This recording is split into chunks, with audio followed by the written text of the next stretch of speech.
హైదరాబాద్ ప్రాచీన నగరంలో చార్మినార్కు కొన్ని అడుగుల దూరంలో ఉన్న మదీనా బిల్డింగ్ కేవలం ఒక మార్కెట్ లేదా చారిత్రక భవనం మాత్రమే కాదు.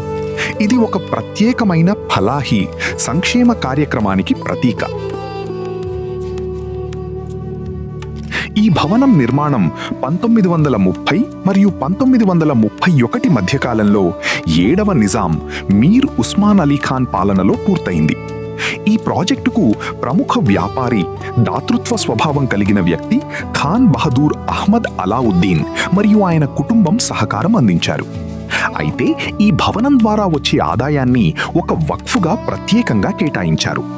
ఈ భవనానికి మదీనా అనే పేరు పెట్టడానికి కారణం కూడా ఇదే. మదీనా మునవ్వరాలోని అవసరంలో ఉన్న ప్రజలకు ఆర్థిక సహాయం అందించడం దీని ప్రధాన ఉద్దేశ్యం. ఆ కాలంలో హైదరాబాద్ సంస్థానం ఆర్థికంగా ఎంతో బలంగా ఉండేది. అదే సమయంలో హిజాజ్ ప్రాంతం నేటిలా సంపన్నంగా ఉండేది కాదు. అందుకే ఈ భవనంలోని దుకాణాలు మరియు నివాస ప్రాంతాల నుంచి వచ్చి అద్దెను మదీనా మునవ్వరాకు పంపించేవారు. అక్కడి పేద కుటుంబాల అవసరాలను తీర్చేందుకు ఉపయోగించేవారు. ఇది కేవలం ఒక వాణిజ్య ప్రాజెక్టు కాదు, సరిహద్దులకు అతీతంగా సాగిన ఇస్లామిక్ సంక్షేమం మరియు దాతృత్వానికి ఇది ఒక ప్రత్యేకమైన ఉదాహరణ. అందుకే మదీనా బిల్డింగ్ను ఒక వక్ఫ్ ఆస్తిగా ఏర్పాటు చేశారు.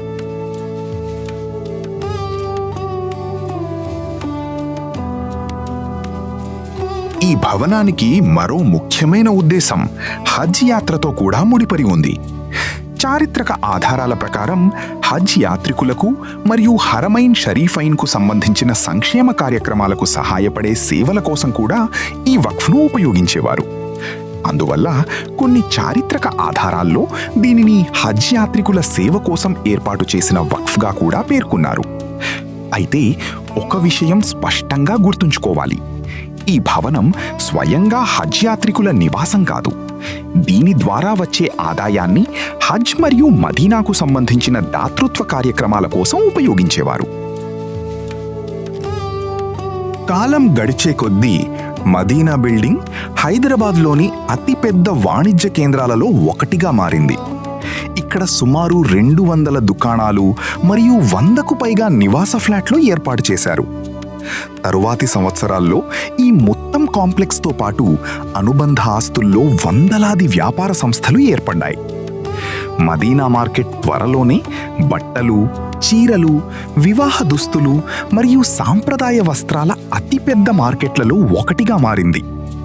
ఇక్కడ తయారయ్యే దుస్తులు కేవలం తెలంగాణ మరియు పొరుగు రాష్ట్రాలకు మాత్రమే కాకుండా మధ్యప్రాచ్యం, యూరప్, అమెరికా, పాకిస్తాన్ మరియు బంగ్లాదేశ్ వరకు కూడా పంపించబడుతూ వచ్చాయి.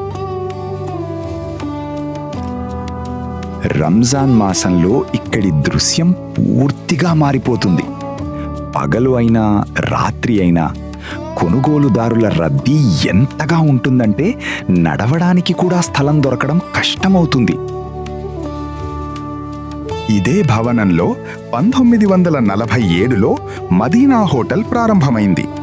ఇది ఇప్పటికీ హైదరాబాదులోని అత్యంత పురాతనమైన మరియు ప్రసిద్ధ సాంప్రదాయ హోటళ్లలో ఒకటిగా పరిగణించబడుతుంది. దీని నహారీ, బిర్యానీ, పాయ మరియు ముఖ్యంగా రంజాన్ సమయంలో అందించే హలీం ప్రపంచం నలుమూలల నుంచి వచ్చే పర్యాటకులను, స్థానిక ప్రజలను ఆకర్షిస్తాయి. మదీనా బిల్డింగ్ తన అందమైన ఇండో సరసెనిక్ నిర్మాణ శైలికి కూడా ప్రసిద్ధి చెందింది. దీని వంపుల మార్గాలు, సమతుల్యమైన డిజైన్ మరియు చారిత్రక అలంకరణలు ఇప్పటికీ నిజాం కాలం నాటి నిర్మాణ నైపుణ్యాన్ని గుర్తుచేస్తాయి. కానీ దురదృష్టవశాత్తు ఈరోజు ఈ గొప్ప వారసత్వ కట్టడం తీవ్రంగా శిథిలావస్థకు చేరుకుంది. గోడల్లో పగుళ్లు ఏర్పడ్డాయి.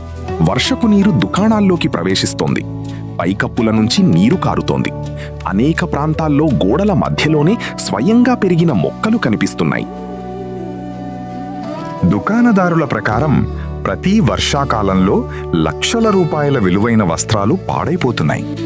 అదే సమయంలో చాలా సంవత్సరాలుగా సరైన మరమ్మతులు జరగలేదని వారు చెబుతున్నారు. వారసత్వ పరిరక్షణకు సంబంధించిన కార్యకర్తలు ప్రభుత్వం మరియు సంబంధిత సంస్థలను కోరుతున్నారు.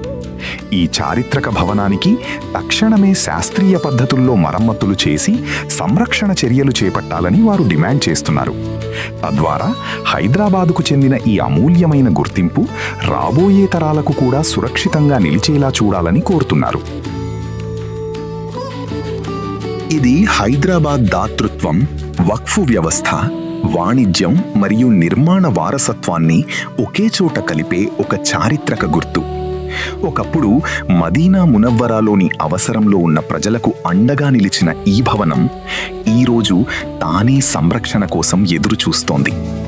చరిత్రను కేవలం గుర్తు చేసుకోవడం కాదు, దాన్ని కాపాడటం కూడా మన బాధ్యత. ఇది తెలుగు డెక్కన్ డైరీస్లో మరో చారిత్రక కథనం.